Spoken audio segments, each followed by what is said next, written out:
Well, last year, Rich Wilkerson was thrust into the limelight after he married Kanye West and Kim Kardashian. But Rich shuns the label of celebrity pastor. He says he just wants to be known as a lover of Jesus and a builder of the local church. Take a look. Pastor Rich Wilkerson Jr. made headlines last year when he performed the wedding for Kanye West and Kim Kardashian.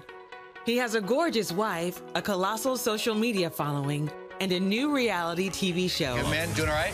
Yeah. We're on a journey to bring faith to our generation in a whole new way. Pastor Rich isn't defined by his glamorous life. In fact, he says, true meaning can't be found in money, fame, or even relationships. His new book, Sandcastle Kings, encourages us to find meaning in the only thing that lasts. Please welcome to the 700 Club, Rich Wilkerson Jr. Rich, it's great to have you here. Thank you so much for having me, Terry. It's a real honor for me to be here with you guys. Love what the 700 Club's been doing for so many years, and excited to be here. Thank you. Well, you're doing some pretty interesting things, and you've got a new book out. But let me start by asking you how you got in a position where you were marrying Kim and Kanye. Yeah. You know, our church back home in Miami, I served with my dad for about 8 years at a church called Trinity Church. And throughout those years, different people have always come through. And we've had famous people come, but we've also got a lot of people that you don't know their names. And it's really a church that just welcomes all people. And some years ago, Kanye came to one of the services, and we just became friends. And today, we still are friends. And it was just kind of an organic thing that happened. And they asked us to do the wedding. And they asked us to do a Christian wedding. I got to talk about Jesus, and that's awesome. It was a beautiful day. I was really grateful to do it. It's good to know. Talk about, or tell us about, if you will, what VU Day is, because that is something that started as a small gathering and then became a church. You got it.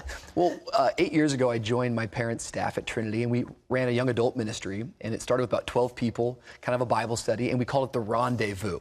And the Rendezvous just means the meeting place. Yeah. And before you knew it, it just started to grow. It went from 12 people, and it multiplied to about 1,200 people started showing up to it. And we stopped calling, it's still called the Rendezvous, but you know, if you Google Rendezvous, you don't get the best stuff, and no one can spell Rendezvous, and people just started calling it the VU for short. Yeah. And about 9 weeks ago, we finally just planted a brand new church in the downtown Miami area called VU Church.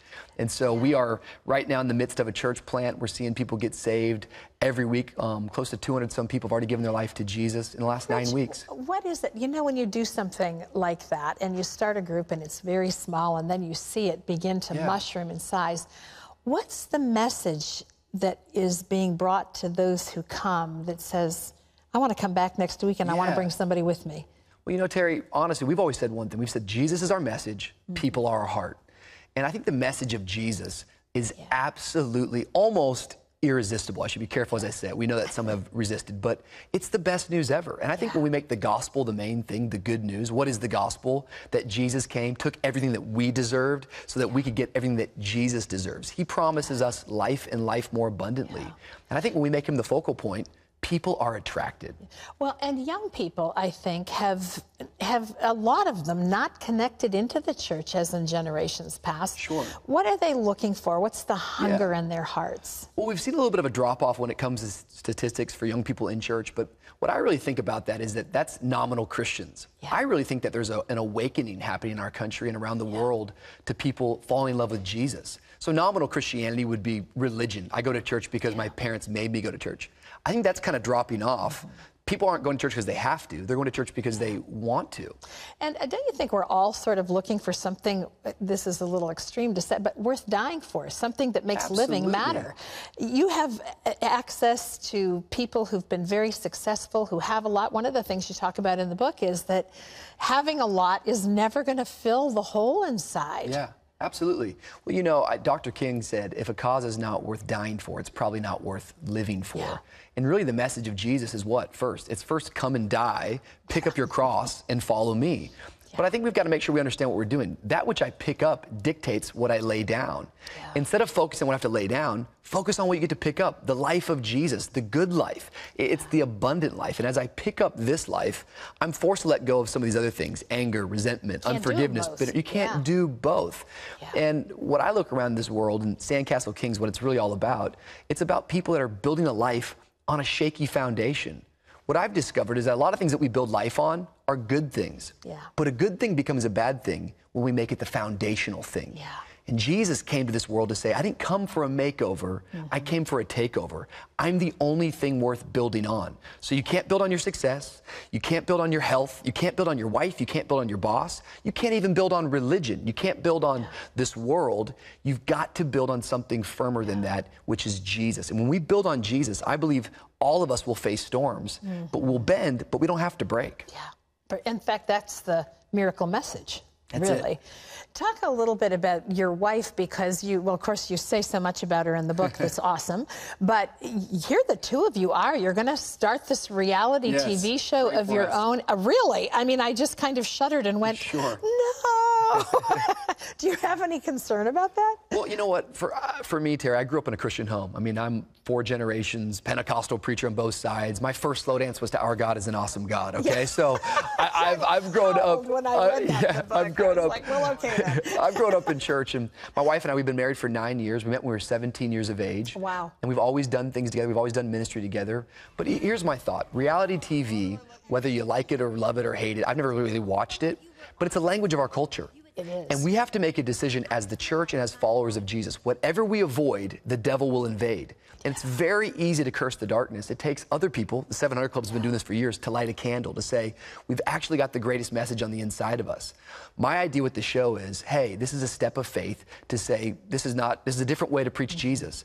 You know, Paul said, I planted seed, Apollos watered seed, only God makes it grow. Our job is to plant seeds and to water seeds. And my hope is that as we step out in faith, that there's going to be people that watch that will never come to church that will say, man, there's something different about these people potentially. More, I think, often is caught than taught. And I think as people watch, they're going to be encouraged. And I think maybe they'll click and they'll find the 700 Club, or they'll find what we're really about, or they'll read the book, which is all about Jesus. Well, one of the aspects of what you're going to share, because you're sharing, I mean, reality TV is sharing real life, is your own struggle as a couple with infertility. And you know, that's real life. That's meeting people at the place of need. Has that been tough? I think it's been tough, but I also think God gives you the grace, not that you want, He gives you the grace that you need. And here's what I feel. I feel like it's one thing to preach about faith, it's another thing to live out faith. And, you know, faith that hasn't been tested is probably faith that can't be trusted. And so our goal in all of this has never been to exploit what we're going through, but rather to say, you know what? Maybe if we just will be vulnerable enough to say where we're weak or where we've had areas of fear, that might encourage somebody else out there. And so my wife and I, as we kind of prayed about it, as we considered it, we're really believing this show is going to be a gateway to helping people discover Jesus. And figure out He's not just enough, He's more than. He's what they've been looking for. Well, Rich's book is called Sandcastle Kings, and it's a cover, by the way, designed by Kanye West. It's available wherever books are sold, and soon you'll be able to watch Rich and his wife Dawn Cherie in their new reality TV show.